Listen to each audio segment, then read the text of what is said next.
Say where your first time bomodin subscribe me notification so click all no send your video bia ye di betumu no ebusua won so sabekan wonye bia hwe me da si bebre ebusua for Abronye DC ebusua wode nsam bi etudwa Abronye DC say Agradaa mama pat aboziki mama woman Gaddafi say ya jelly ni dia ene ni chiame so e wo say ye den ye jelly no na busuafo Agradaa ni chiame ene hwan ya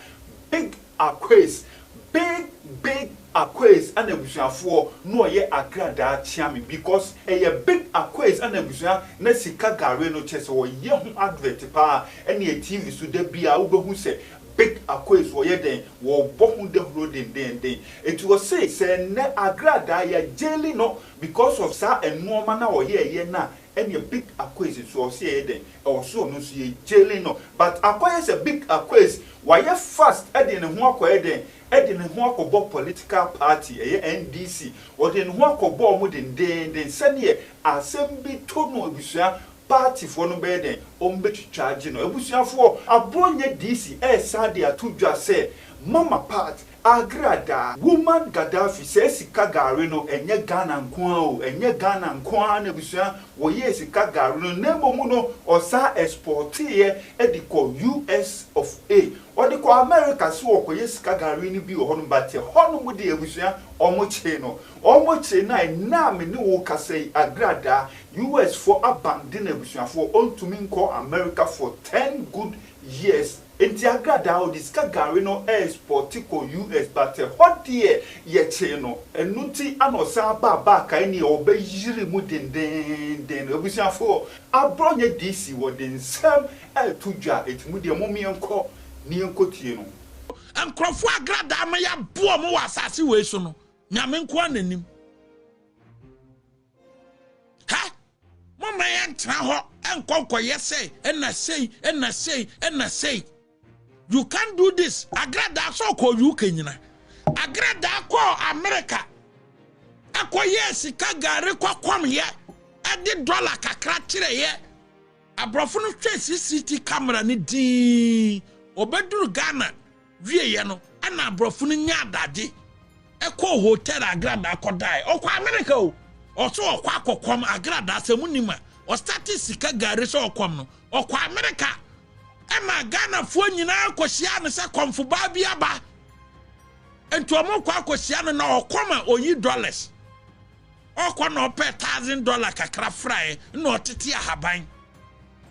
na brofo no timi trezi Agradaa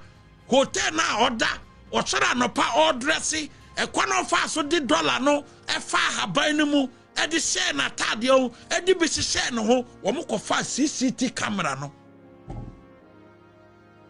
Wamu kwa fa CCTV camera in America Agradaa America bontenso New York wamu kwa fa CCTV camera no ordresi odanim ho ekwa no fa so di dollar no efra haban green eni okwa grants wo so street CCTV camera ekwa no fa so ye ya sika no dollar ne tito ya oh ye Agradaa kom no ni nyina no omo yes adie nti omo wie ye no ana omo twere Agradaa ka kire nse efiri na ekọ omo abandon 10 years from say man 29 si America for 10 years omo abandon no 10 years samunima I'm telling you people today Agradaa America abandon 10 years because of sika gare okoyi ya womu hwe video no womu hunse sa nye powers e na ode kwam womu ko hotel no kodaye o dress ya no pa no e kwa no fa so de dollar no e fra haban green street CCTV camera e kwa no mo fa so o fa so yi scar to wo na Ghana for body so the camera captured her na America de bande no 10 years Agradaa no ntimi kwa America Agradaa tena UK because UK hono or tena UK hon nyina no wan fasika ama because you can't do this nonsense in UK oba Ghana no system na full obia ni brade na nye Ghana na ye timi disika kwato DKM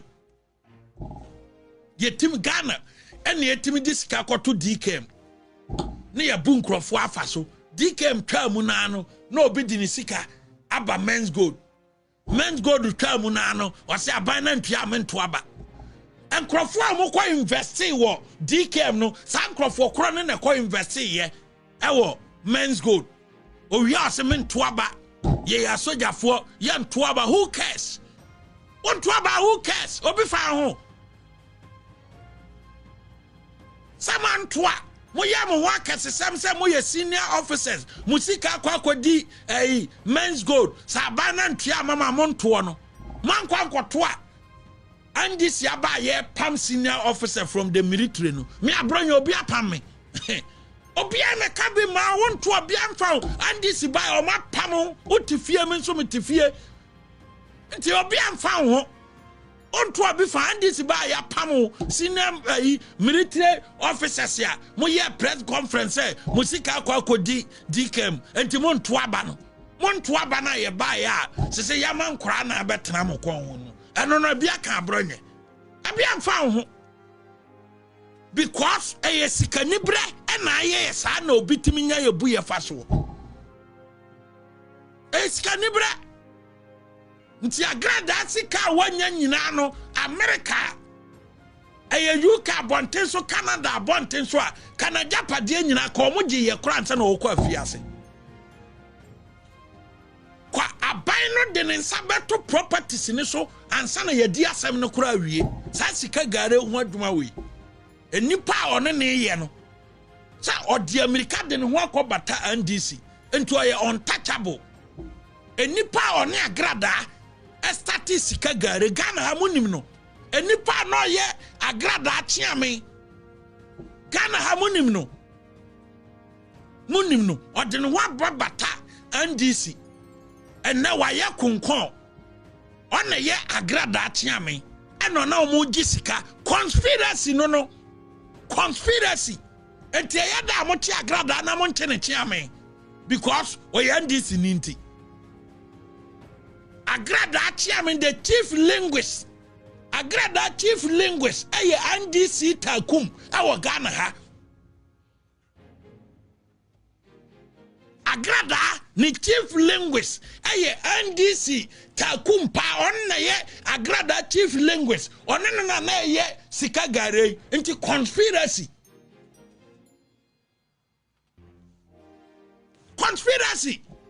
awom so many cases are pending.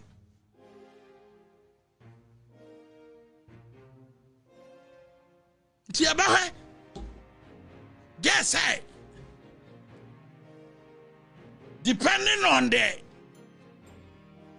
charges, running concurrently there, say 5 years, because a BI 5 years, and 15 years now, more than say 15 years, uncle them 15 years, yes, sanity. Agradaa is not going to jail for 15 years. Near Tiana say, Kwa dunia bono makunum. A lawyer for can say 5 counts. 5 counts no. Mienu dia Agradaa di bim. There Jeneka say evidence in you. And right from the start, and one and a lawyer for no nanka say, Kabia don't know dear, or mo play smart. 5 counts or mo de born no. Efasika de kwa na sorry dam so kwa chiche no. On one and name. And 5 counts no, mienu dear Agradaa di bim. Miensa kano. Because false pretense, judge into me ma 1 count 15 years. I'm running Tresa. In a false pretense, judge into me ma 1 count. Say 1 count to Biano would defy 15 years. No judge will do that unless he said the ni rules, ni procedure wo. Now on the criminal procedure act, and the best sentences ever man sa excessive sentence na sa excessive sentence so man na say one apply law na e ko high court ombe boa to agu na Agradaa aye free but se wo hwe de a kanto mako miensa omode abo Agradaa no mo amo ka se o 15 years ne de aden wakum nipa no monte ase se enye 15 years na Agradaa kwa kodam na mom kwadu miensa na odi ho fo no the law of the law of defrauding by false pretense no ba ko bia aye 5 years na 5 years no se ebo kwadu sa na se miensa na se ni nyina odi ho fa court no se wo sentence no ebe run concurrently ne tire se we yemfie num enti ni nyina no afi ni nyina be kwa bom enti ebe kwa akoye 5 years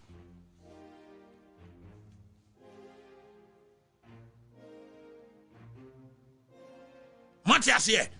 senka court no ye ne se judgment no ana sentence no ebe run consecutively dia anya ko be 15 years senka court no ka se judgment no be run consecutively dia